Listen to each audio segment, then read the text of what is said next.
Halos mahulog ang panga niya dahil sa pagkagulat nang mapansin ang kanyang ate Sapphire na naglalakad palapit sa kanyang direksyon at may hawak-hawak na isang malaking folder. Hindi ka na kailangan ni Daddy sa kumpanya at sa misyon na to. You need to leave now. At isama mo na ang asawa mong basura, pati ang sampid mong anak. Wika ng kanyang ate Sapphire. Paano ako mapapalaya si Daddy sa mansyon? Hindi na nga kaya magsalita ni Daddy. Ang sabihin mo, naiinggit ka na naman sa akin dahil mas matino ang asawa ko at manluloko ang sayo. Saka isa lang ang anak na kaya mong ibigay. Pagtatanggol niya sa sarili at agad na kinarga ang anak niya ngayon na naglalaro sa sahig. Hanggang kailan ka ba sa mansyon at sa kumpanya? Naiirita na ako sa pagmumukha mo.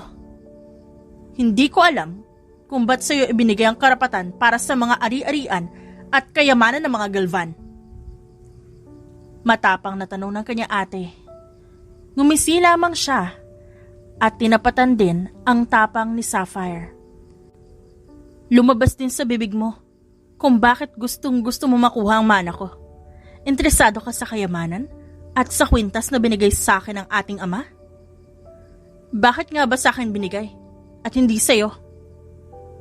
May halong pangaasar na saad niya bago talikuran ng kanyang kapatid. Stop disrespecting me, Zaria. Hindi ka pinalaking ganyan ni Daddy. Sigaw ng kanya ate Sapphire, pero hindi niya yun pinansin. Nang makalabas siya ng mansyon, ngumisi siya, pero kaagad yun napalitan ng maliit na ngiti nang mapansin niya ang kalagayan ng anak. Stop crying na, baby Sofia. Everything will be fine, okay? Pasensya na sa mga narinig mo kanina. Hinalikan niya ang noo ng anak. Isang tipid na sulyap sa kadilang mansyon ang kanyang ginawad bago pinaandar ang makina ng sasakyan niya. Tahimik lang siya habang nasa biyahe, hanggang sa makarating sa bahay niya kung saan ngayon naghihintay ang kanyang asawa. For sure, nagluluto na ngayon ang daddy mo. Saad niya sa kinarga ang anak. Kinuha niya ang purse niya sa loob ng sasakyan. Kinuha rin ang susi ng bahay para buksan ang main door. Tumambad sa kanyang harapan ang aroma ng niluluto ng kanyang asawa na si Damon. Pakiramdam niya, minalas man siya sa pamilya. Bawing-bawi naman ang mundo pagdating sa sariling pamilya niya. We're home na, Daddy! Matinis na sigaw ng kanyang anak. Kaya ibinaba niya ito agad. Andito na pala ang Reyna at Disney Princess ng buhay ko.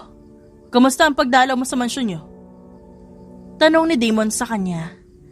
Agad na wala ang ngiti sa labi niya nang marinig yon. Isang tingin niya pa lang sa asawa, nakuha na nito ang nais niya ipahiwatig. Dahil nga, nag-iba bigla ang simoy ng hangin, niyaya na lang siya nito pumunta sa dining room para kunin ang mga pagkain para makakain sila sa balkonahe. Karga ni Damon ang kanilang anak. Samantalang siya, bit-bit naman ang tray ng pagkain nila. Kinuha rin niya ang isang pitsil ng mango juice, saka sinundan ng mag-ama niya sa balkonahe. Ang ganda talaga ng view dito, mahal. Mahinang wika niya sa asawa, saka saglit siyang napatingin sa katana at samurai niyang nakadisplay sa cabinet. Dati siyang black belter sa taekwondo at kilala pagdating sa larangan ng martial arts. Pero lahat ng iyon, nagbago nang makilala niya si Damon Silvestre at gusto niyang magbagong buhay para sa kanilang anak. Ginawa niya ang lahat para magbago at natutunan naman niyang yakapin ang bagong yugto ng kanyang buhay. Do you miss fighting, love? Wika ni Damon sa tabi niya nang mapansin siyang nakatingin sa samurai at ilang mga gamit niya noon. Kinda. I miss that version of me. But, mas mahal ko na kayo ngayon. Kayo na ang priority ko. Wika niya sa kaniyakap ang asawa. Niyakap din siya ng kanyang asawa at ng kanilang anak na ngayon Pasimpleng sumusubo ng fries. Pakiramdam niya sa mga oras na yon, daig niya pang nanalo sa loto. Sa sobrang swerte niya sa bagong buhay na meron siya. Biglang lumakas ang ihip ng hangin. Kaya hindi inaasahang biglang bumukas ang sliding door, kaya tumayo muna siya para isarado yon. Hindi pa siya tuluyang nakakabalik sa mag-ama niya nang isang malakas na pagsabog sa first floor ang kanyang narinig. "Dapa!" Sigaw niya at mabilis pinuntahan ang cabinet niya kung saan naroon ang mga gamit niya at iilang baril na rin. "Mommy!" "Zaria!" Napabalikwas siya ng tingin nang marinig ang pagtawag ng kanyang mag-ama. At doon niya nakita ang sitwasyon ng dalawa na ngayon, nakahandusay sa sahig at may tama ng bala. "Sino ang may gawa sa inyo nito? No, Damon! No! Gumising ka, love!" Nanginginig niyang saad. Pilit ginigising ang kanyang asawa. Samantalang ang anak niya naman, naliligo na ngayon sa sariling dugo. "No! No!" Sigaw niya at pilit niyayakap ang dalawang mahal niya. Wala naman siyang narinig na pagputok ng baril kanina. Mukhang sinakto na mga killer ang pagtalikod niya. At mukhang isang silencer na gamit ang ginamit ng mga ito pagpatay sa kanyang mag-ama. Kaya wala siyang narinig. "I'm the one who killed them." Isang baritonong boses mula sa kanyang likuran ang narinig niya. At doon niya napansin ang mga lalaki na nakaitim na tuxedo at napapaligiran siya ngayon. "Wala ka ng takas, Zaria Galvan. Mamamatay ka ngayon kasama ang mag-ama mo." Sigaw ng lalaki. Saka sinipa si Zaria, pero agad siyang umilag. Sunod-sunod na pagbaril ang narinig niya habang nakikipaglaban sa tatlong lalaki. Nabaling ang atensyon niya sa mga kalaban na ngayon, nakahandusay sa sahig. Tumambad sa kanyang harapan ang isang lalaki may hawak na baril, matalim na nakatingin sa kanya. "Bakit mo ako tinulungan? Pinatay niyo diba mag-ama ko? Bakit mo pinatay ang mga kasama mo? Are you crazy?" Wika niya. Hysterical na. Kinuha ang baril sa lalaking nakaaway niya kanina. "Mababaliw lang ako kapag nagpahuli ka pa dito. Hindi pwedeng malaman niyang buhay ka pa. Dahil ang mahigpit niyang utos, patayin ka namin." Mahabang litanya ng lalaki. Saka siya hinawakan sa braso, pero pilit niya yung iwinaksi. "Anong karapatan mo para hawakan ako, ha? Sa marahas na paraan?" Galit na tanong niya, pero hindi siya nito pinapansin dahil mahigpit pa rin ang pagkakahawak nito sa kanya. "Huwag ka nang dumaldal dyan. Sumunod ka na lang sa akin kung gusto mo malaman ng lahat." Wika nito, saka mabilis siyang kinarga na parang isang sakong bigas. "Put me down or I'll sue you to death." Sigaw niya rito, pero hindi siya pinapansin ng lalaki. Hanggang sa makarating sila sa harap ng bahay niya, may tatlong sasakyan na itim na naghihintay doon. Mula sa trunk ng sasakyan, may kamukha na lalaki ang naroon. Mukhang duguan at halos hindi na makilala ang muka, pati na rin ang isang bangkay na halos hindi niya rin maaninag ang muka. Hindi niya alam kung para saan yon. Pero ibinaling niya na lang ulit ang atensyon sa lalaki. Kabado siya, galit siya, hindi niya alam kung ano nangyayari. Nawala ang kanyang mag-ama. "Saan mo ba ako dadalhin, ha?" Tanong niya, hanggang makarating sila sa isang pulang sasakyan at doon siya ibinagsak ng lalaki. "You can call me Chester. I'm Chester Donatello. I can help you para pagbayarin ng taong gumawa nito sa'yo, lalo na sa pamilya mo." Wika ni Chester sa kanya. Walang ekspresyon na tumingin si Zaria kay Chester, na ngayon ay mukhang seryoso. Dahil ilang saglit pa, may isang pamilyar na sasakyan ang kanyang namataan. "Ate Sapphire?" Halos mawalan siya ng boses nang sabihin yon, dahil iba ang nararamdaman niya, lalo na nakasuot ng itim na slit dress ang kapatid niya. Nilagyan siya ng isang earpods ni Chester. Nagtatakang tumingin siya sa lalaki, pero pinatahimik lang siya nito. Gusto ko malaman mo kung sino talaga ang mastermind ng lahat ng to. Planado, pati ang pag-aaway niya sa mansyon. Hanggang sa inutusan niya kami na patayin ka pati pamilya mo. Pero, hindi niya inutos na patayin ang anak mo. Dahil gusto niya itong angkinin. But one of our guards accidentally killed your daughter. Mahinang wika ni Chester, saka hinawakan ng kamay niya.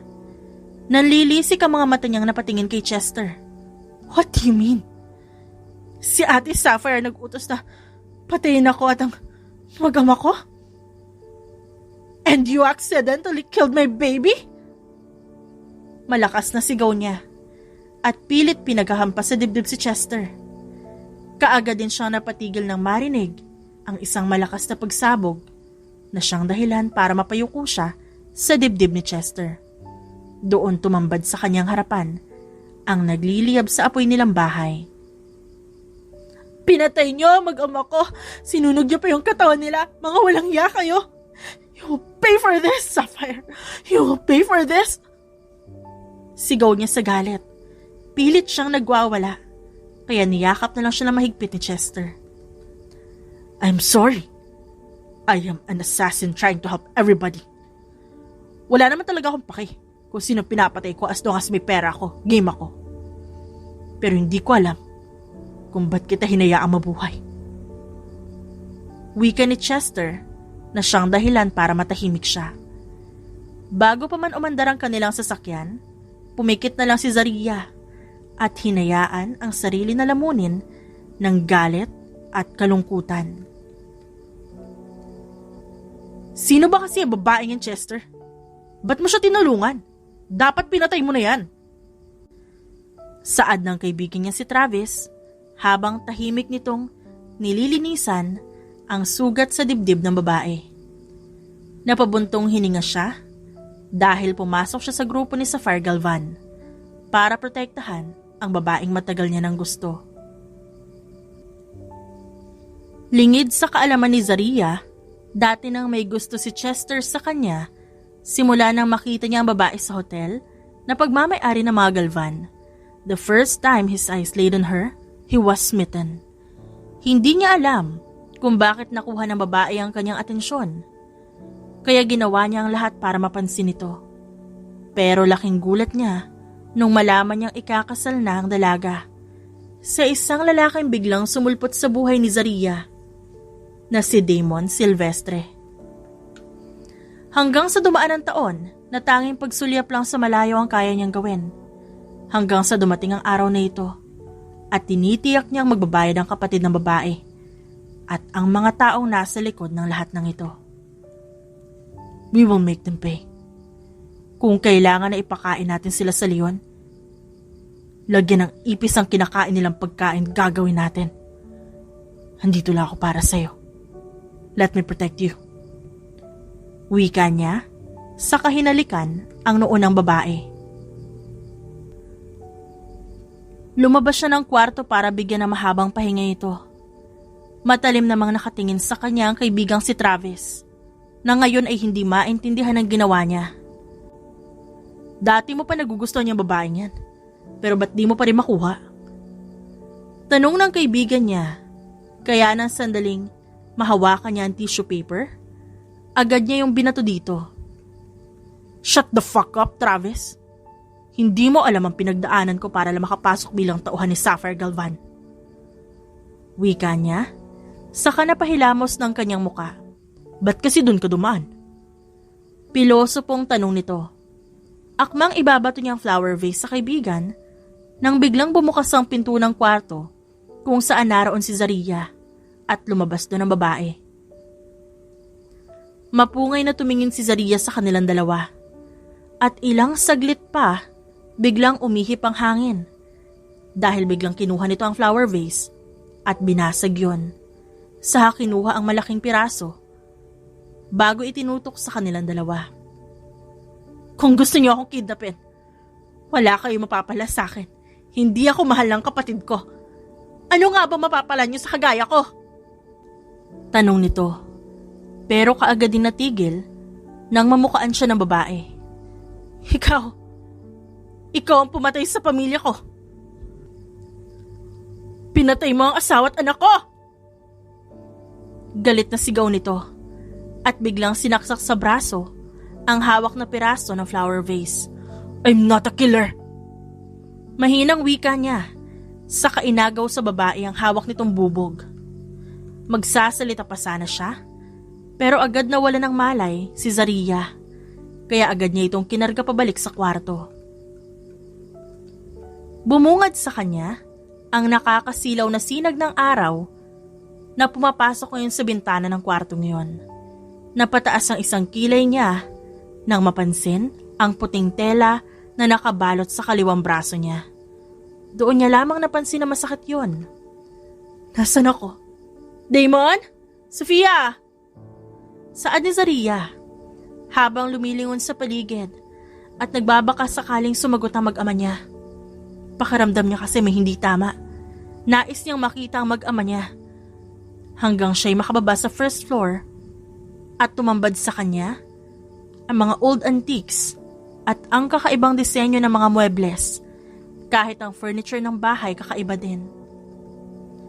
Finally, you're awake. Don't shout. Baka magising si Travis. Ayaw pa naman ng lokong yun na istorbo yung tulog niya. Napalingon siya sa kanyang likuran nang marinig ang baritonong boses na yon. Doon niya nakita ang lalaki may hawak na baril. At ilang saglit pa napahawak siya sa kanyang noo nang unti-unting sumalakay ang nakaraan. Patay na mag-ama mo. At ngayon ang burol nila. Mahigit 3 araw ka ng tulog. Wika nito sa kanya. No, I don't believe you. Hindi sila patay. That's not possible. Hindi pwede. Malumanay niyang wika at mukhang ayaw pang tanggapin ang sistema niya. Your name is Chester, right? Please, bring me to them. Kahit malayo lang gusto ko sila makita. Kahit umalis pa yung maraming tao mamaya, hayaan mo ko. Iwan mo ko mag-isa kasama sila.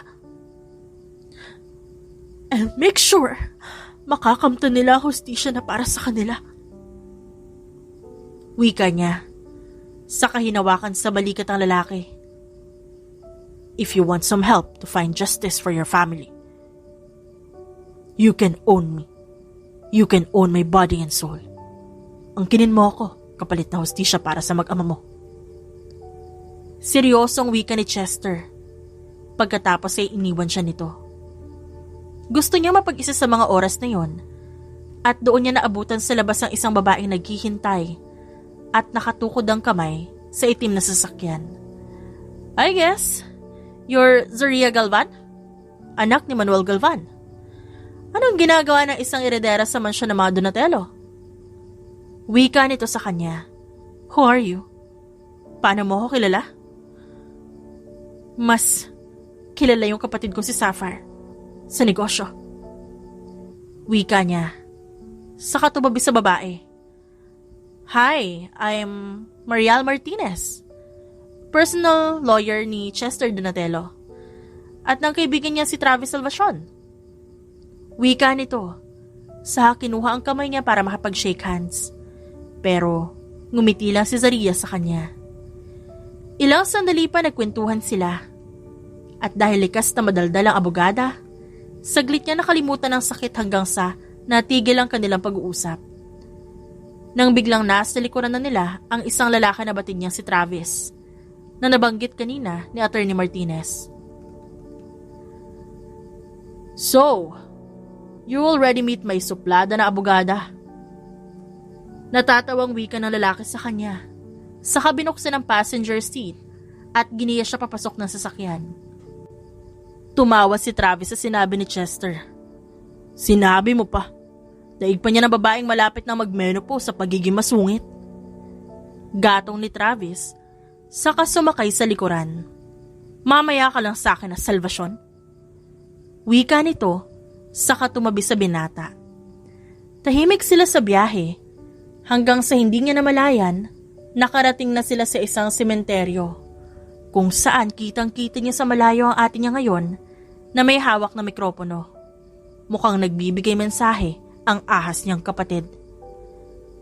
Pigilan mo ako, Chester. Ipapalunok ko sa kanya yung microphone na yan para malaman niya kung gaano kasakit ang ginawa niya sa akin. Itong babae na sinaktan niya. Ito rin ang babaeng magpapabagsak sa kanya. Wika niya habang nakakuyom ang kamao. Patuloy ang pag-agos ng luha sa kanyang mga mata. Naramdaman na lang niya ang mahinang paghaplos sa kanyang likuran. Hanggang sa lumipas ang 1 oras at umalis na ang bisitang naroon at nakiramay sa kanya at sa mag-ama niya. Napansin din niya ang malawak na ngiti sa labi ng kanyang kapatid.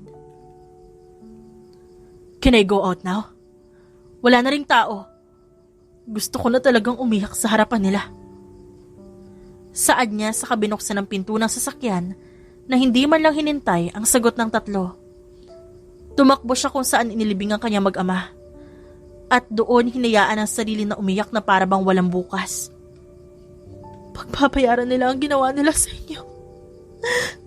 I will make them pay. Iiyak sila ng dugo. Bago ko sila patayin, dadaan mo na sila sa bangkay ko. Bago niya makuha ang buhay ko. Saad niya, saka napahiga sa lupa sa sobrang sakit ng kanyang pinagdadaanan. At mukhang sinabayan siya ng langit. Dahil sa mga sandaling yon, biglang lumakas ang ulan. Napakuyom ang kamao niya, saka hinukay ang itaas na bahagi ng lupa. Wala siyang pakialam kung madudumihan ang damit niya. Dahil sa mga oras na yon, hindi maipaliwanag ng kahit sino man ang nararamdaman niya. Kailangan na nating umuwi, Zaring. You need to be strong. Kapag nagpaulan ka pa rito, magkakasakit ka. Narinig niyang wika ni Chester sa kanyang likuran, pero wala siyang pakialam. You don't know my pain. Hindi mo alam kung gaano kasakit na tumalikod lang ako sa kanila kahit saglit. Paglingon ko, wala nang buhay ang mag-ama ko. Wala kang alam, Chester. Wala kang alam sa nararamdaman ko. Mas lalo siyang umiyak. Kaya wala na nagawa si Chester at Mariel kundi damayan siya. Mahigit kalahating oras na nasa ganong posisyon si Zaria. At mas lalong lumalakas ang ulan. Kaya ibinigay ni Chester ang payong kay Attorney Martinez. Sa sobrang inis niya, hinawakan niya sa balikat ang babae sa kamatalim na tinignan. Kitang-kita niya ang galit sa mga mata nito. Pakiramdam niya, masusunog siya sa init ng mga titig ng mata nito. Kung gusto mong umuwi ka! Leave me alone! Dadamayan ko pa yung mag-ama ko. I don't need you, Chester! Wika sa kanya nito at napasabunot sa buhok. Napatingin siya ulit sa babae na ngayon. Nababahiran ng dumi ang damit nito pati na rin ang buong muka. Pero hindi niya maintindihan kung ba't mas lalo lumalakas ang tibok ng puso niya. Naghahalo ang galit sa puso niya. Galit sa sarili na baka hindi niya maprotektahan ang babae. Umuwi na tayo. Please. Mahirap mag-isip ng plano kapag ganyan ang kalagayan mo. Puno ng pagsusumamo na aniya. At wala na nagawa pa si Zaria nung kinarga na siya ni Chester. Tahimik naman nakasunod si Travis at Attorney Martinez sa kanilang dalawa. Hanggang sa makasakay sila ng sasakyan, wala pa ring imik ang babae. Ganoon din si Chester. Hanggang sa makauwi sila sa mansyon, tanging katahimikan lang ang siyang namayani. Lumipas ang 1 linggo, pagkatapos ng burol ng kanya mag-ama, bumawi ng lakas si Zaria at kasalukuyan silang nasa hardin ni Chester. Hindi ko alam na magaling ka pala sa martial arts. May bahid ng pang-aasar si Chester na sinabi yon, habang ngayon iniilaga ng sipa niya. I am a former black belter in taekwondo. Magaling din sa paggamit ng katana at samurai. Name any martial arts, I can do it. Wika ni Zaria saka tumalikod para kumuha ng buwelo. At nang makakuha na, agad siyang umikot para masipa ang lalaki. Bakit mo tinalikuran ang mundo ng martial arts? Tanong nito sa kanya pero hindi niya yun pinansin. Napatigil siya nang mapansin ng ngumiti si Chester. Pero sa mga sandaling yun, imahe ni Damon ang nasa isip niya. Ipinilig niya ang kanyang ulo at ibinaling muli ang buong atensyon sa galaw at kilos ni Chester. If you're not an assassin, ba't ka pumasok sa grupo ng ate ko? Hindi ko alam kung bakit hayok sa kayamanan ng babaeng yun. Singhal niya, saka pinaulan na ng sipa at suntok si Chester.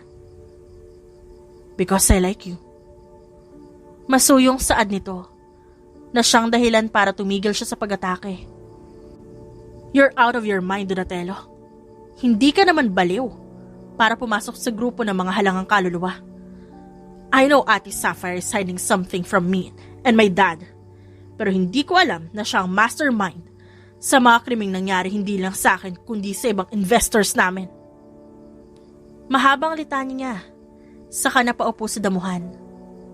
Napatigil siya sa pag-iisip nang inabutan siya ni Chester ng tubig at isang orange juice.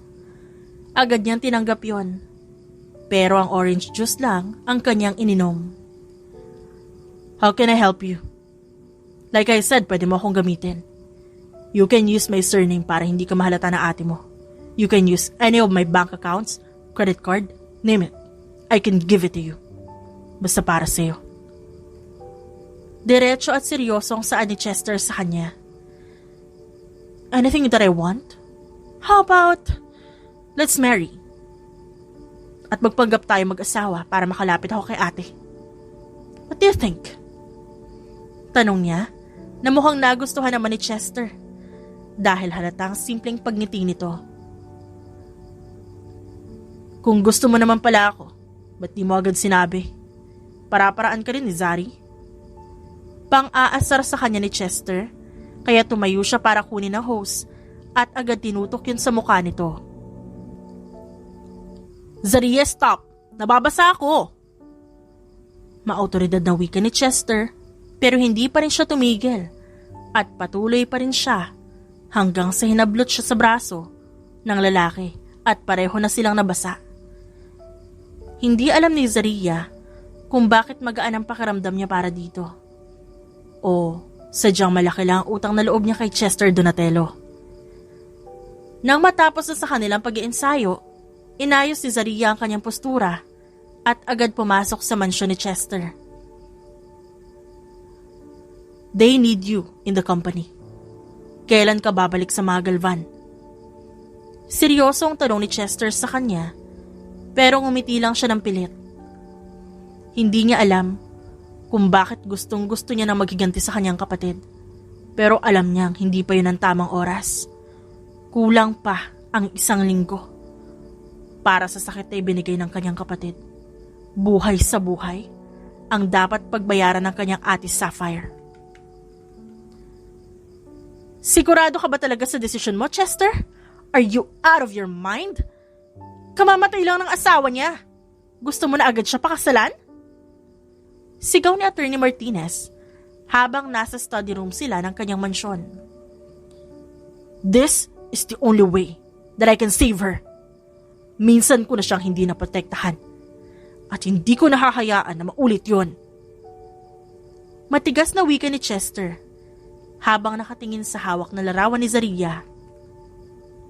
Napabuntong hininga naman si Attorney Martinez dahil sa kanyang narinig mula sa lalaki.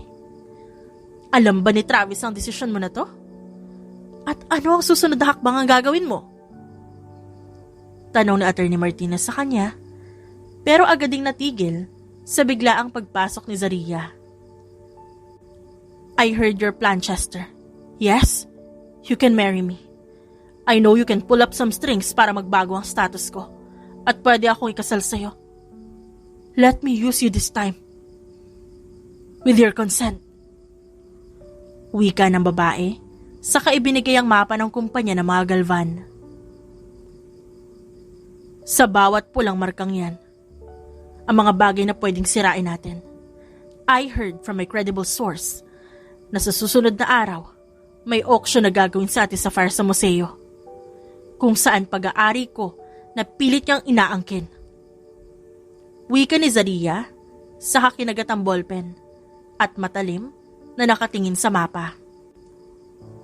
And yes, you're right, Chester. This is the only way we can change our fate, by putting it in our hands. Tumayo si Attorney Martinez saka nagpaalam sa kanilang dalawa dahil nakatanggap ng emergency call mula sa kanyang kliyente. Tahimik naman na pinagmamasdan ni Chester si Zaria hanggang sa hindi niya napigilan ang sarili at bahagyang hinaplos ang buhok ng babae. So, let's get married and be a Donatello so you can have your revenge. Mahinang sabi niya sa babae.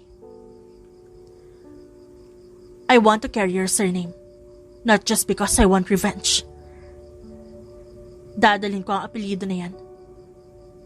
Hanggang sa huling hininga ko. I am a Donatello. So I will act as a Donatello. Maautoridad na wika ng babae, saka siya magaang dinampian ng halik sa pisngi. Sa unang pagkakataon sa buong buhay niya, namula ang kanyang tenga at nakaramdam ng kilig sa kanyang sistema. Ilang linggo ang lumipas pagkatapos ng kanilang pag-iensayo, muling nabuhay ang dugo niya pagdating sa martial arts. Ngumiti siya at umikot para muling sipain sa mukha si Chester, na ngayon naliligo sa sarili nitong pawis. Ilang araw na lang, gaganapin na ang auction kaya paspasan na ang kanilang paghahanda para makasigurado na malinis ang lahat. Walang bakas na maiiwan dahil hindi pa ito ang tamang panahon para ilantad niya ang sarili niya bilang Zaria. I want you, Zari. Only you. Mahinang wika ni Chester sa kanya. Ngumiti lang siya dahil hindi pa niya kayang magmahal ulit. Kahit ilang beses siyang pilit na tanggapin na wala na ang kanyang mag-ama, hindi pa rin niya kaya. Hindi madali. At kung minsan, sa bawat tingin niya kay Chester, ang dating asawa niya ang kanyang nakikita. It's okay. I can wait. Huling saad ni Chester sa kanya bago siya nito iwan sa hardin at tumungo sa mansyon. Isang malalim na pagbuntong hininga ang kanyang ginawa hanggang sa napaupo siya sa bench at ilang saglit pa, naramdaman niya isang kamay na humawak sa kanyang balikat. You can't commit to someone kasi hindi ka pa tapos magmahal, Zari. Nakikita ko sa mga mata mo. You like Chester. Unti-unti ka nang nahuhulog sa lalaking yon. Malumanay na wika sa kanya ni Mariel na ngayon ay umupo sa tabi niya. I just want revenge, attorney. Hindi ko na kailangan na pagmamahal. Takot ako na baka mawala ulit yun sa akin. Wika niya, saka tumayo. Hindi niya alam kung bakit parang may tumutusok sa kanyang puso nang sabihin niya yon.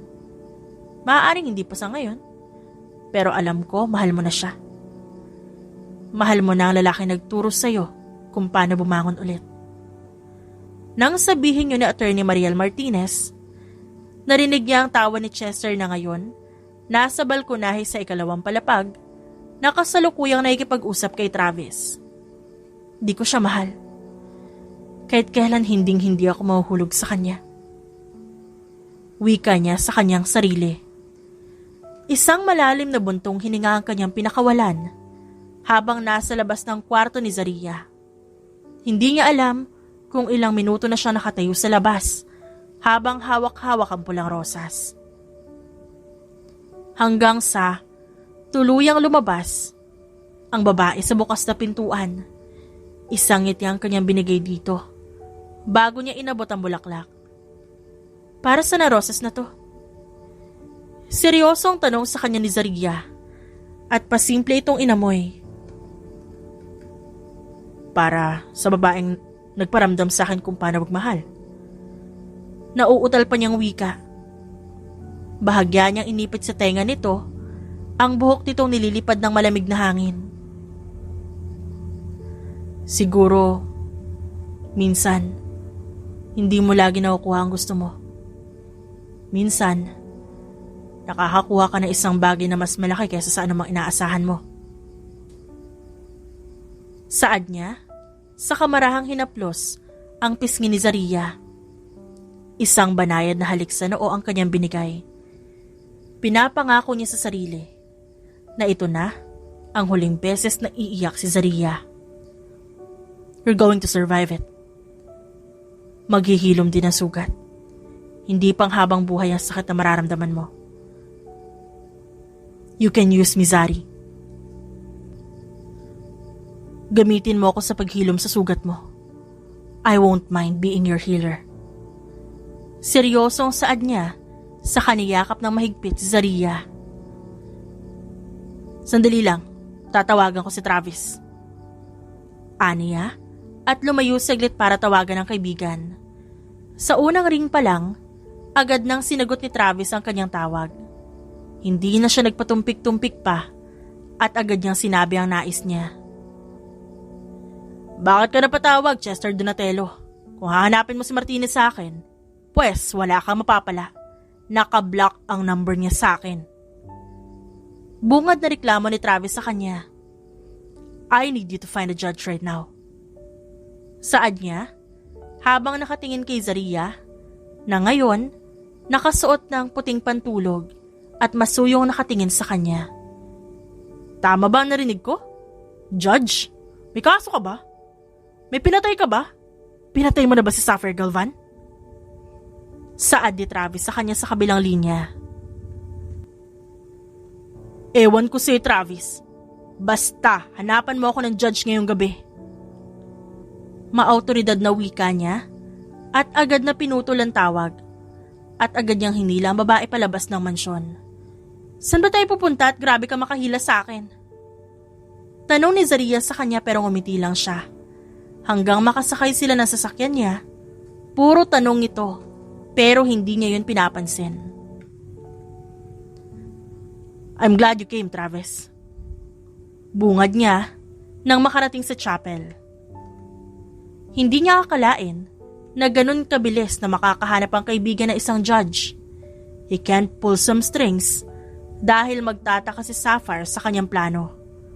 Dahil alam niya nakamasid lang sa paligid ang baliw na babaeng yon.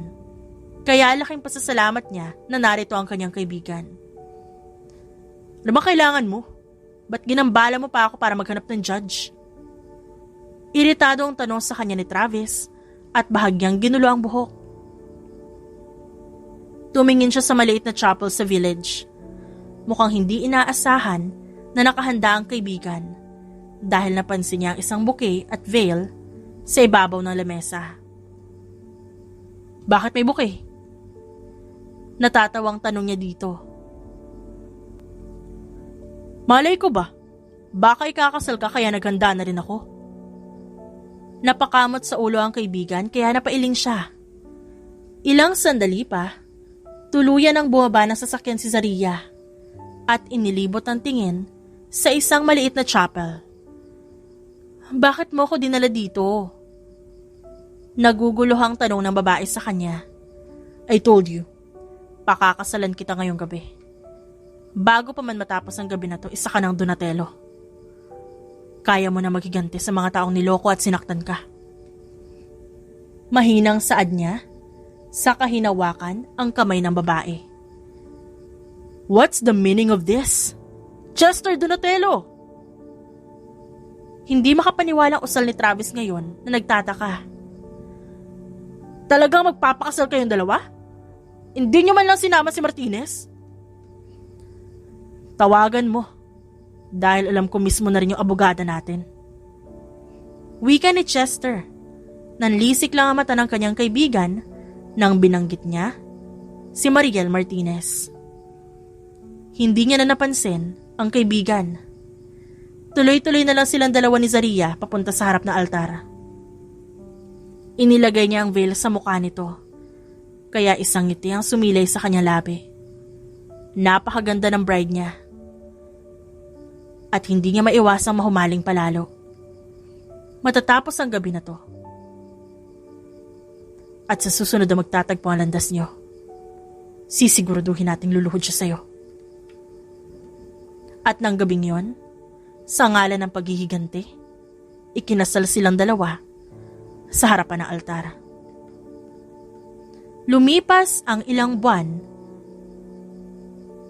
Malapit nang ganapin ang auction ng kanyang kapatid. Abala siya sa kumpanya ng asawang si Chester, pati na rin sa pag-iensayo. Unti-unti niya nang nakakalimutan ng sakit sa pagkawala ng kanyang mag-ama. Pero aaminin niya paminsan, nandoon pa rin. Hinahanap-hanap pa rin niya ang presensya nito.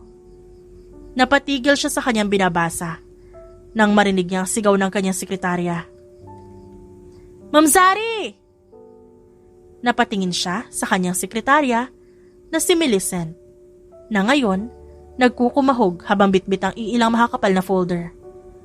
Tumaas ang kanyang kilay at inabot ang isang folder sa umupo sa kanyang swivel chair. "What do you want, Millie?" Tanong niya, saka pinasadahan ang tingin ng isang folder. Tumawag si Sir Chester na you will have lunch with him sa Slice Maiden Sweets.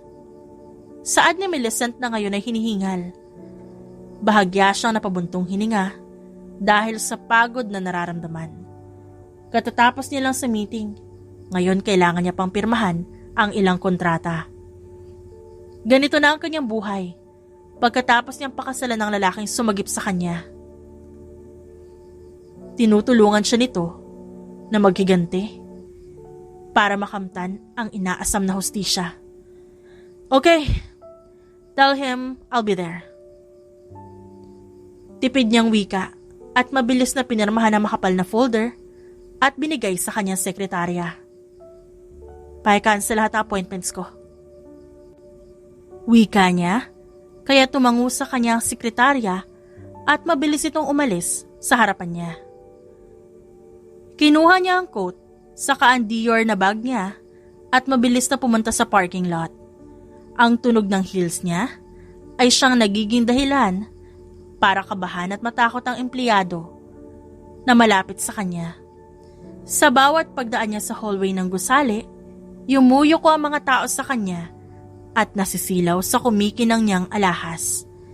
Ever since she married Chester, naging buhay donya na siya. She could get everything she wants without putting so much effort in it.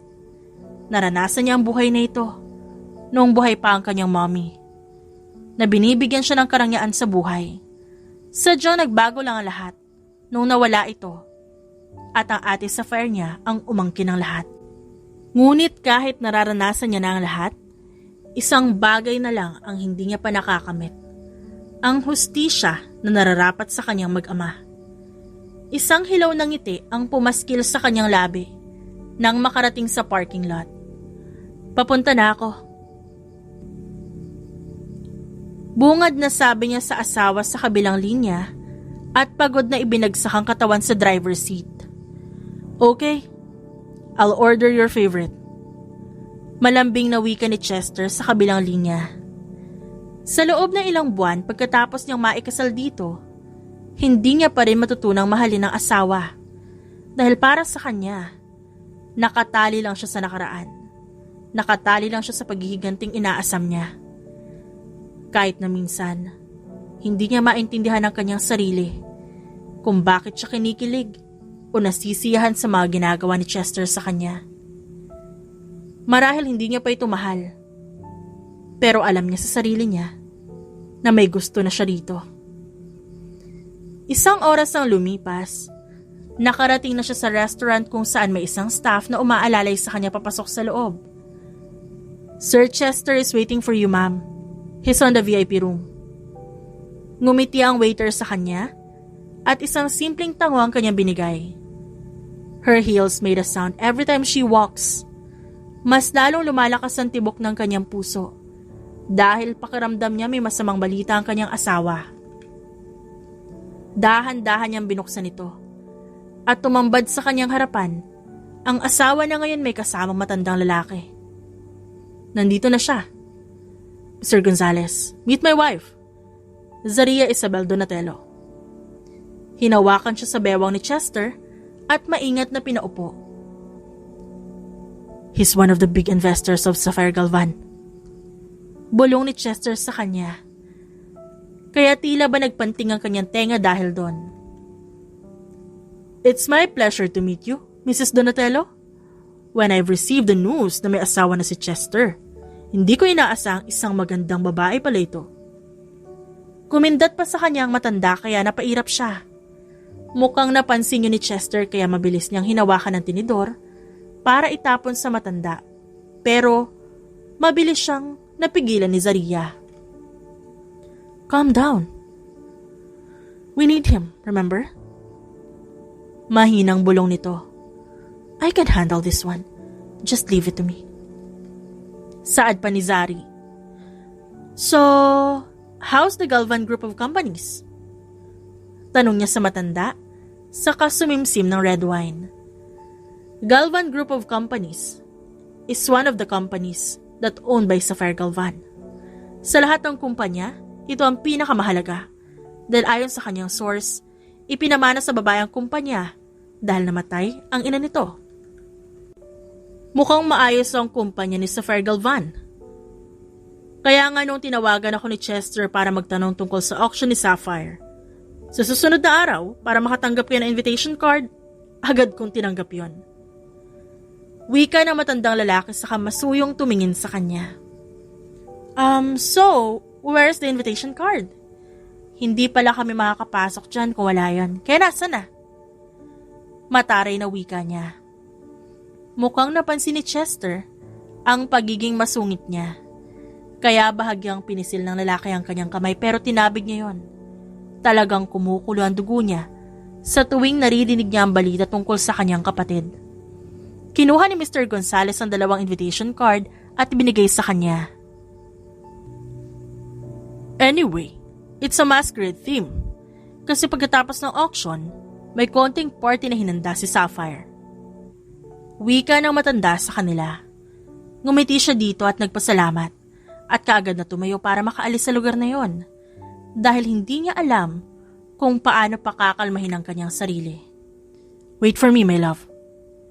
Narinig niyang wika ni Chester.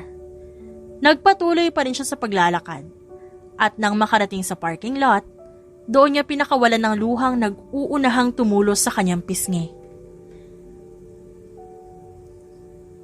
Hindi mo naman ako kailangang iwan doon. What happened to you? Is there anything that bothers you? Kalmadong tanong sa kanya ni Chester at bahagyang hinaplos ang kanyang likod. Hindi siya sumagot. Isang hikbi lang ang kanyang pinakawalan. At ilang sandali pa, naramdaman niya ang yakap ng kanyang asawa mula sa kanyang likod. Ilang araw na lang. Makikita ko na ulit siya. Saad niya sa lalaki. Tumangu-tango ito. Mas lalo nitong hinaplos ang kanyang likuran. Mabubuhay muli ang galit sa puso mo. Zaria, ilang beses ko na bang sinabi sa iyo na aralin mo kung paano kontrolin ang emosyon mo at huwag kang magpadalos-dalos. Saad ni Chester sa kanyang likuran.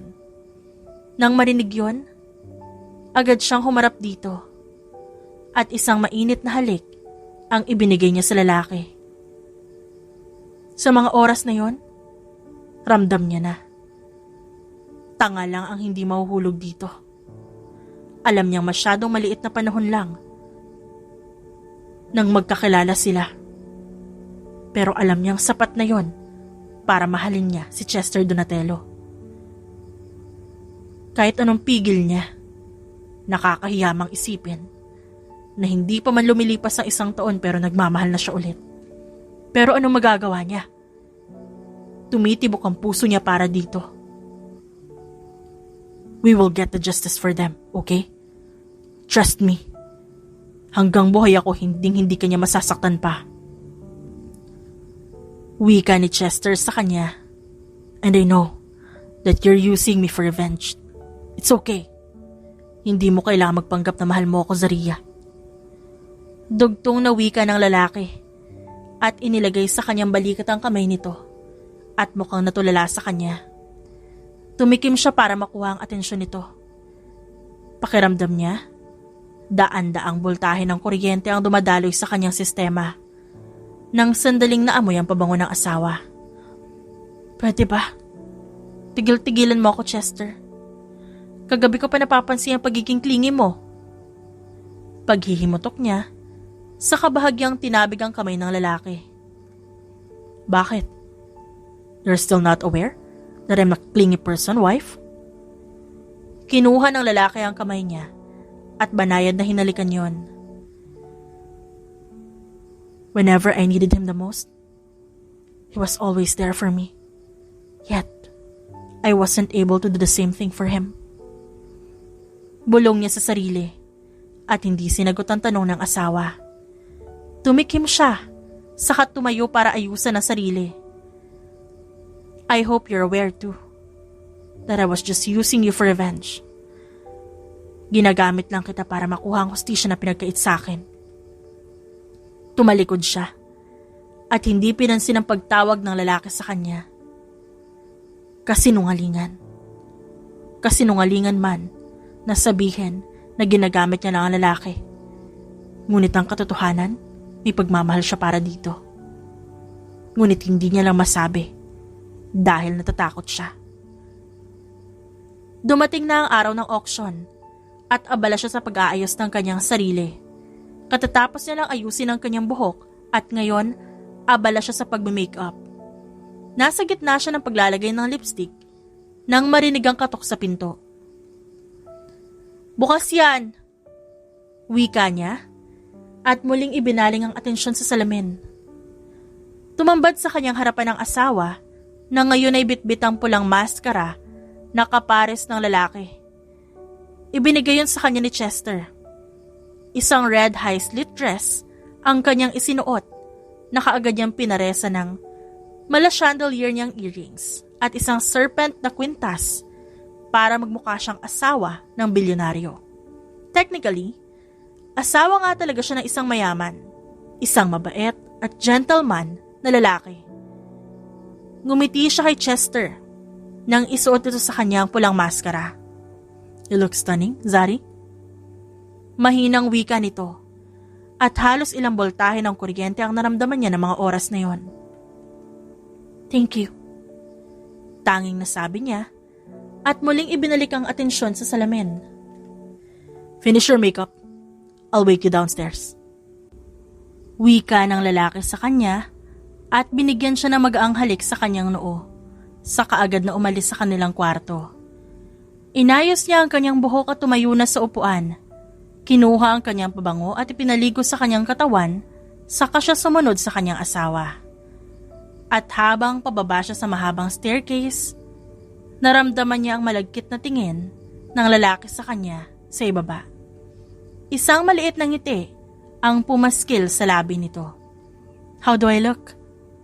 Tanong niya nang makababa sa hagdan. Inayos niya ang tuxedo ni Chester. Ang pinakamaganda sa mga magaganda. Bagay sa iyo ang pula.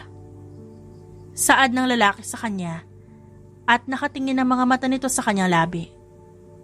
Don't worry, you will get a kiss later. Saad niya sa kaumangkla sa braso ng kanyang asawa.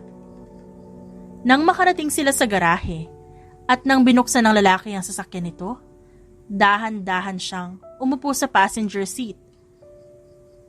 Kinuha niya na rin ang seatbelt at sinuot yon. Yumuko ang kanyang asawa upang i-check kung maayos ba ang pagkakakabit ng seatbelt. Kaya gano'n na lang pagwawala ng kanyang puso. Nang maamoy niya ang pabango nito na nanunuot sa kanyang ilong. Napansin niyang napatitig sa kanyang lalaki at hindi inaasahang tumama ang siko nito sa dibdib niya.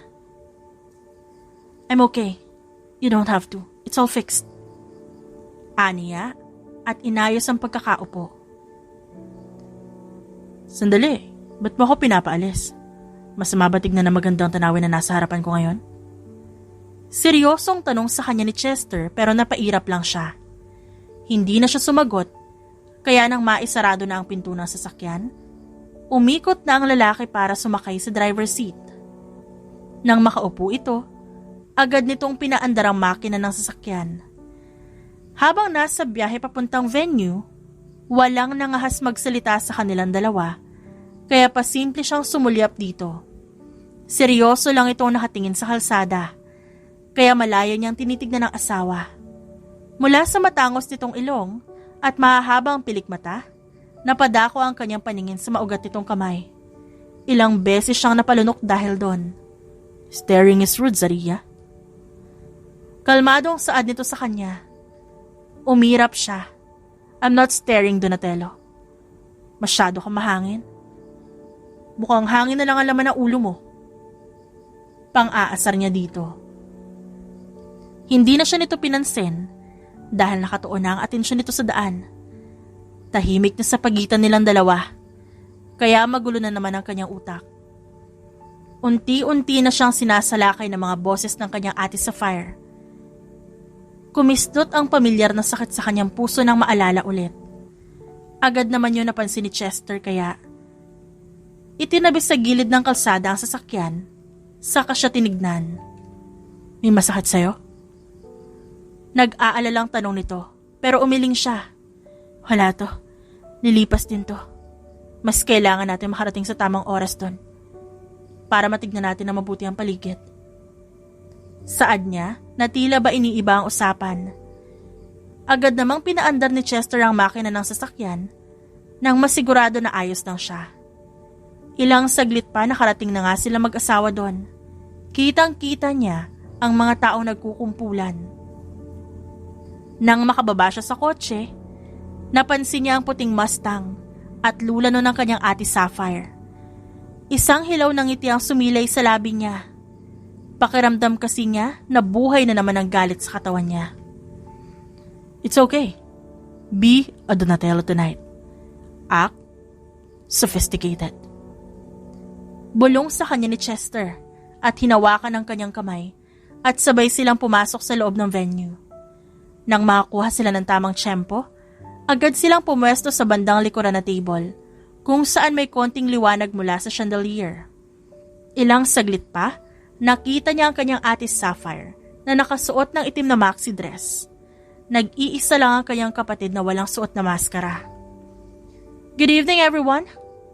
Thank you for coming to this important event in the life of Miss Sapphire Galvan. Ang nag-iisang Galvan na kinikilala ng lahat. Let's welcome Sapphire Galvan. Pagpapakilala ng MC sa kanyang ate. Nag-iisang Galvan? Nagpapatawa ba sila? Iritado niyang tanong. Saka napahawak ng mahigpit sa wine glass. Red wine please. Narinig niyang wika ni Chester sa waiter. I don't need anything now. Kailangan ko makalapit sa kanya at sakalin siya sa leeg hanggang mawalan siya ng hininga. Ano akala niya sa akin, patay na? Ha? Inis na wika niya sa kabuong tapang na nilunok ang wine sa wine glass na bagong salin ng waiter. Ang ilang wine glass ng red wine na yan. Isang bote para hindi ka magwala dyan. Remember, this is not the right time to do that. You don't need to expose yourself. Saad ng kanyang asawa, saka hinawakan ang kamay niya. I know what I'm doing. I know what I can do to destroy her. Maautoridad na wika niya, saka ibinaling ulit ang atensyon sa kanya ate Sapphire. Just make sure nagugulatin mo siya at hindi mo ilalantad ang sarili mo. Okay? Pagre-remind sa kanya ni Chester. Ngumiti lang siya, saka tinali ng mahigpit ang maskara. Once again, let's give a round of applause to Sapphire Galvan. Enjoy the rest of the night, people! Wika ng MC sa stage na nagbigay hudyat para magawa niya ang plano. Nang makita nag-iisang naglalakad patungo sa banyo ang kanyang ate, sinundan niya yon at palihim namang sumunod sa kanyang likuran ang kanyang asawa. Sa isang hindi kalakihang restroom, pumasok ang kanyang kapatid. Ngumiti siya ng hilaw dahil naramdaman niya ang mga nagmamasid na mata ng kanyang ate Sapphire. Kaya mabilis niyang nakuha ang lipstick para sulatan ng salamin at mabilis na pinatay ang ilaw. Kaagad din siyang lumabas ng banyo at nilock yun. "Who dared to turn off the lights?" Narinig niyang sigaw ng kanyang ate. "No. Patay ka na, Zaria. Hindi mo ako madadaan sa pagpaparamdam mo." At mukhang nakita na ng kanyang kapatid ang sinulat niya sa salamin. Narinig niya ang mahinang hikbi mula sa loob, kaya inunlock niya ang pinto. Saka sabay silang nagtago ni Chester sa koridor ng hotel. Hindi niya alam kung anong bagay ang itinapon ni Chester sa harap ng pinto. Dahil ng sandaling pagbukas ng pinto, isang matinis na sigaw ang kanilang narinig. "Mga hayop! Sinong gumawa nito?" Boses yun ng kanyang ate, kaya kaagad siya napatingin sa direksyon ng kanyang kapatid. At doon niya nakita ang nakadapa ito sa sahig, pero ang dalawang kamay nakaipit sa mousetrap. Sumisigaw na sa sakit ang kanyang ate. "This is not part of our plan, right? Ang plano natin takutin lang siya." Saad niya sa asawa habang papaakyat na sila pabalik ng room. At iniwan si Sapphire na ngayon tinutulungan ng tauhan nito. "I can do anything I want." Kaya ko iparamdam sa kanya ang sakit na dinanas mo sa kamay niya. So she deserves it. Saka nagsisimula pa lang tayo. Wika ni Chester. Akmang magsasalita pa sana siya. Pero kaagad din siyang tumahimik dahil sinubuan siya nito na isang malaking piraso ng chocolate cake. "Seriously, Donatello? A chocolate cake in the middle of chaos? Kakaiba ka talaga." Inis niyang saad sa lalaki. Saka nabaling ang kanyang atensyon sa humihiyaw na babae at kasunod noon ay ang kanyang ate Sapphire na yumuyuko. Pero kitang-kita ang mga kamay na nakaipit sa mousetrap. Sunod-sunod na flash ng camera ang bumalot sa buong kwarto na yon. Kaya ngumiti siya ng tipid, saka sinundot ang chocolate cake sa plato niya at inilagay sa kanyang labi. At tinikman ng dahan-dahan yon. "It tastes delicious than I can ever imagine." Saad niya at nagkibit balikat. Hinawakan ni Chester ang kamay niya. Saka sila naglakad papalayo sa lugar na yon. Hanggang sa makarating sila sa parking lot, unti-unti nang tumatahimik ang kanyang utak. Na dati-rati, tila ba nagrarambulan. Pakiramdam niya, unti-unti nang nawawala ang tinik sa kanyang lalamunan. Magaan sa pakiramdam. May konting kapayapaan. "Wanna go somewhere else? Dahil bukas mo na ilalantad ang sarili mo sa kumpanya niyo mismo. This night will be the last night that I will be with you. Na masasolo kita." Wika ni Chester sa kanya sa hakumindat. Napailing na lang siya sa kapilyuhan ng asawa. Saka hinila palabas ng venue ang lalaki. Pero bago yun, sabay nilang tinapon sa basurahan ang kanilang suot na maskara. Saka sila umalis palayo sa lugar na yon. Hanggang sa makarating sila sa isang lugar na hindi pamilyar sa kanya, pero kitang-kita ang mga city lights at mga bagay na nagpapasaya sa kanya. "Tambayan mo ba to, Donatello?" Saad niya, saka napaupo sa trunk ng kanilang sasakyan. Kaagad namang kinuha ni Chester ang isang bucket kung saan naroroon ang soda at isang paper bag na may lamang chips at tinapay. Binuksan ni Chester ang soda in can saka binigay sa kanya. "Isn't it too ironic?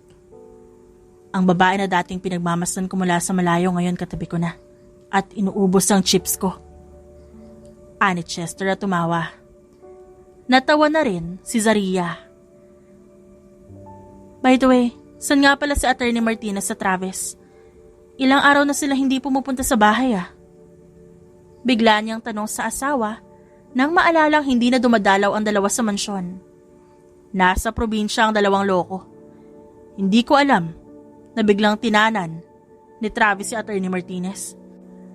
Sinabihan ba naman si Attorney na mag-nature trip sila pero ayun, na-stranded sa isla. Malalakas na tawanan ng kanilang pinagsaluhan.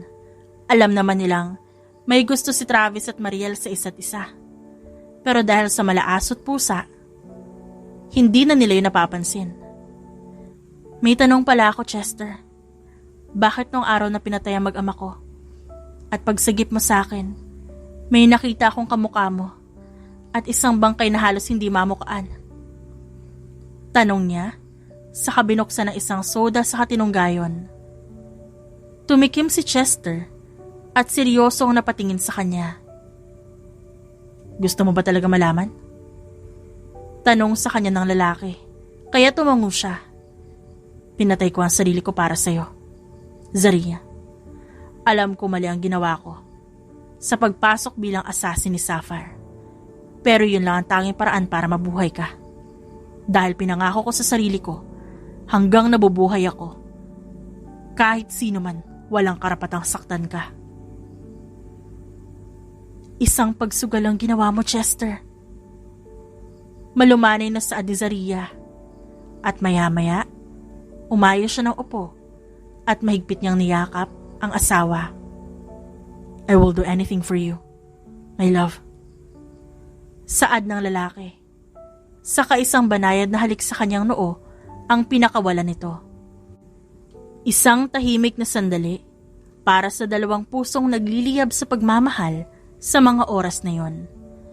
Tahimik lang ang dalawa habang naghihintay kay Attorney Martinez sa mansyon.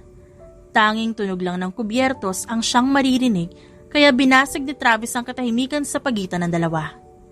Kamusta lakad yun na isang araw? Parang ang tahimik yung dalawa. Hello, Chester, Zaria, naririnig niyo pa ba ako?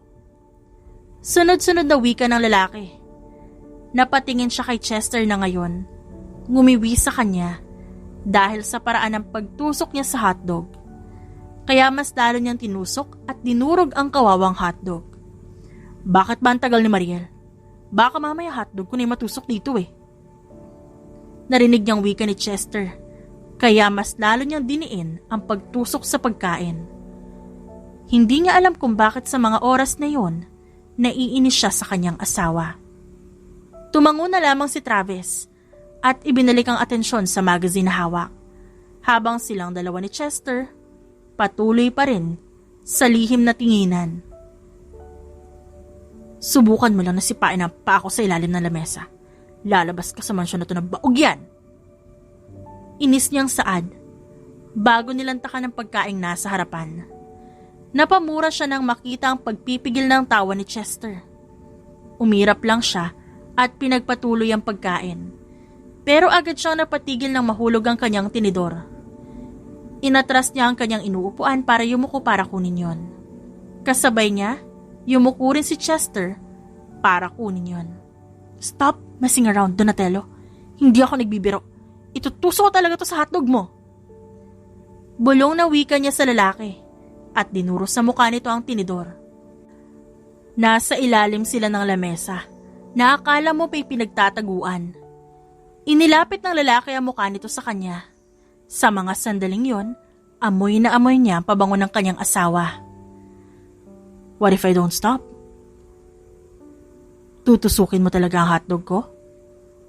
Paano na tayo makakagawa ng Little Dragons niyan?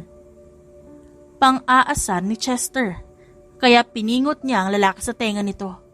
Magtigil ka, wag mo kong hamunin. Kung ayaw mo sa korte tayo magtutuos.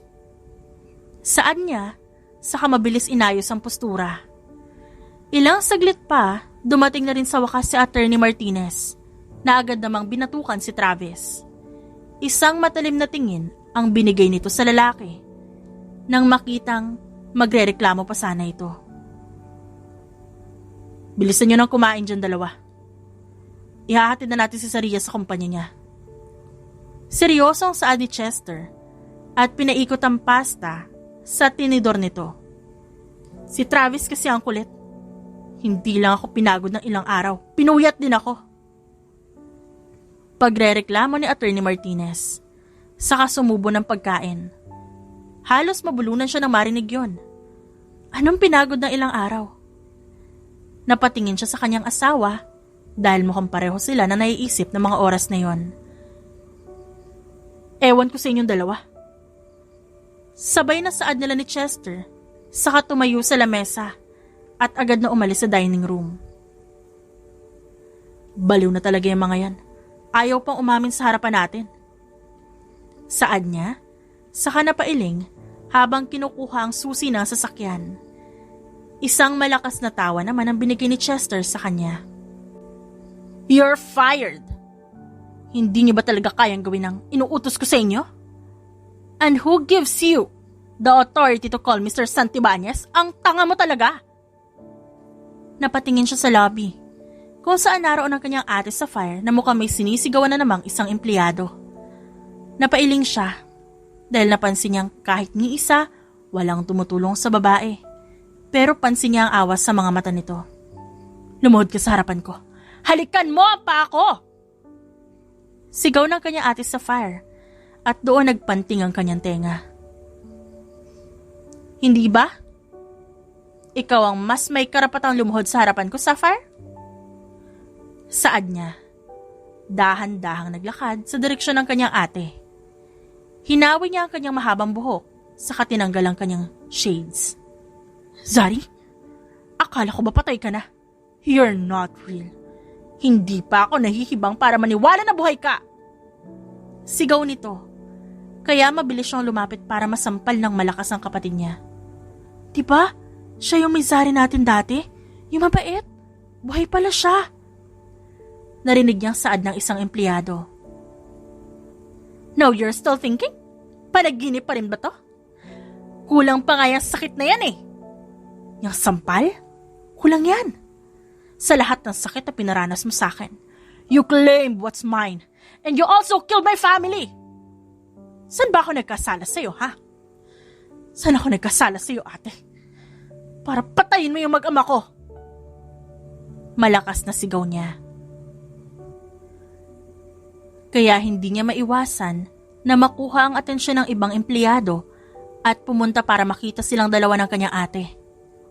Buhay ang kinuha mo, ate. Kaya dapat, buhay din ang asawa at anak mo ang dapat mawala. Aniya. At akmang aalis na para puntahan ang pamangkin. Pero agad din siya napatigil nang marinig ang sinabi ng kanyang ate sa fire. I killed your family because of my envy. And yes, I even killed my child and my husband for my own interest. Hindi ko alam ba't sa'yo lahat pinamana ang mana ng Galvan. Pero nang malaman ko, nung namatay si Daddy, there must be a reason. And he said, isa lang akong ampon. Isang anak na inalagaan lang. Kaya nang malaman ko yon, pinatay ko rin ang anak at asawa ko sa galit. It's liberating. I did what I had to do. Dahan-dahang naglakad ang kapatid niya sa kanyang harapan para itong baliw. Ngunit hindi niya alam kung bakit siya nakakaramdam ng awa. Galit na may halong awa. I killed your husband and your child. At ikaw ang isusunod ko. At bago pa man siya makapagsalita, naramdaman niya ang malamig na bagay na tumusok sa kanyang tiyan. At nang hawakan niya yon, nakita niya ang pulang likido dito. May sasabihin ka pa ba? Dapat ka nang mawala sa landas ko. Saad nito sa kanya. Akmang tutusukin siya nito muli gamit ang isang maliit na kutsilyo. Ngunit agad niya itong sinipa sa kamay. Kaya tumilamsik ang hawak nitong patalim. Imbes na magpakita siya na nasasaktan siya, isang malakas na suntok sa muka ang pinakawalan niya para kay Sapphire. Ma'am Zari, mauubos na dugo niyo! Dinig niyang sigaw ng empleyado. Lahat nagpapanik na. Ang iba'y tumawag na ng ambulansya. Zaria! Hindi niya pinansin ang sigaw ni Chester dahil sunod-sunod na malakas na suntok ang kanyang pinakawalan sa mukha ng kanyang ate Sapphire. Hanggang sa biglang nandilim ang kanyang paningin at naramdaman na lang niya ang braso na yumakap sa kanya. She could get used to that scene. But then, the scene swirled before her eyes. Bahagya na lang naging malinaw sa kanyang pandinig ang nag-aalalang pagtawag ni Chester sa kanyang pangalan. Mahal kita, Chester. Huling saad niya bago nawala ng malay. "You're finally awake."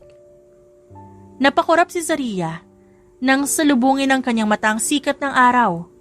She was on a hospital bed. "Ano ba nangyari? Why am I... Ang sakit!" Napapikit siya nang diinan ni Chester ang pagkakayakap sa balikat niya. "Ba't ba kasi ang tigas ng ulo mo? Kung di ka nagpairal ng init ng ulo mo at sinunod mo ang plano natin, edi sana magiging okay ka, di ba? Ha? But you're stubborn. Kaya tiga mo nangyari sa'yo.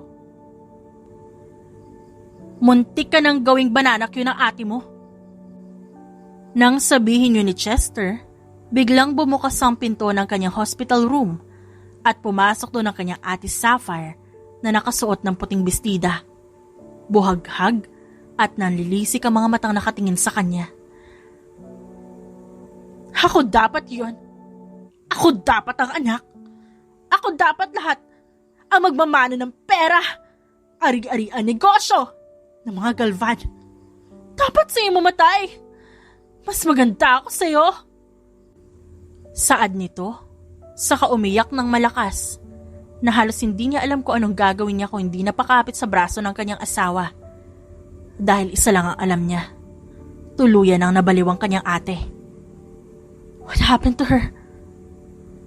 Malumanay na tanong niya dito habang pinagmamasdan ng ate Sapphire niya. Namaya't mayay tumatawa at umiiyak. Napabuntong hininga si Chester at pinisilang kanyang kamay. "She was diagnosed of schizophrenia. And she's mentally ill." Nang sabihin yun ni Chester, saktong dumating din ang nurse na nakabantay sa kanyang ate. "Hindi pa tayo tapos, Zaria! Hindi pa tayo tapos!" Sigaw ng kanyang ate. At naglupasay pa sa sahig. Nagpupumiglas sa hawak ng nurse. Tadhana na mismo ang gumawa ng paraan para makamit mo ang hustisya. Ayaw ng tadhana na madumihan ang kamay mo. Kaya ito na ang gumawa ng paraan para makamtan mo ang hinihingi mo. And now that I fulfilled your command, I should leave. Saad ni Chester sa kanya at tumayo ang lalaki ngunit agad niyang hinawakan ang kamay nito para pigilan. "Sino nagsabing aalis ka? Kung kailan mahal na kita? Kung kailan natutunan ko na mahalin ka, saka mo ako iiwan? Parang di naman tama yun, Chester." Nakita niya ang panlalaki ng mata ni Chester. "Talaga? Mahal mo na ako?" Halos hindi makapaniwalang saad nito. Kaya lumuhod ang lalaki sa kahinalikan ng kanyang kamay.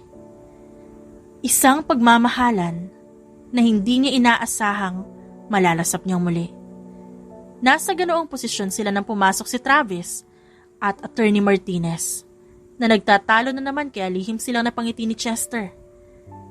At inaasahan na nila na aamin yon sa kanilang lihim na relasyon.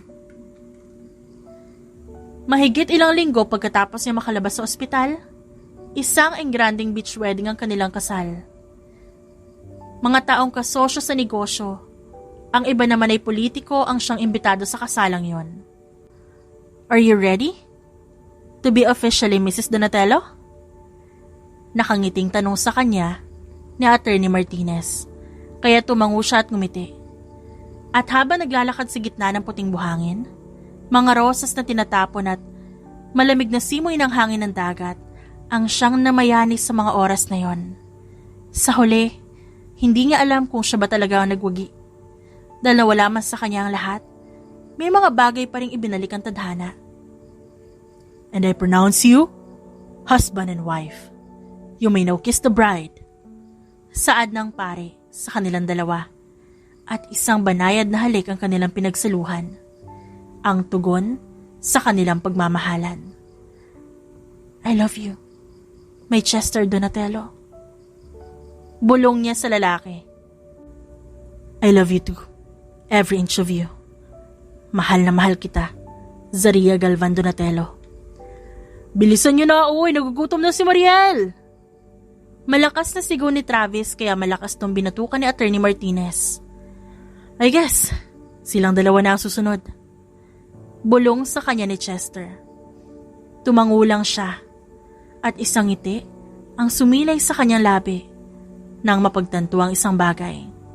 The revenge of the Lady Billionaire reached its end. Hindi naging madali ang lahat para sa kanya. Pero nakamtan pa rin niya ang tamis ng paghihiganti.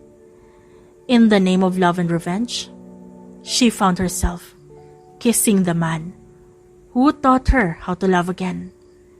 Ang mga latay ng kanyang pag-ibig na siyang nagbigay buhay sa mundo ni Chester Donatello. The end. It's shoutout time! Shoutout kina Pasita Bahana, Melanie Abit, Sally Avisado, Matea Estrera, Cherry Di Mayuga, Linda Perez Hill, Juve Belarmino, Librador Reyes, Zenaida Hincayog, Rosea Saulio, Ronnie Mercado, LV Candotol, Avelina Bores, RJ Mabanan, at Genevieve Alonzo. Maraming salamat po sa inyong lahat.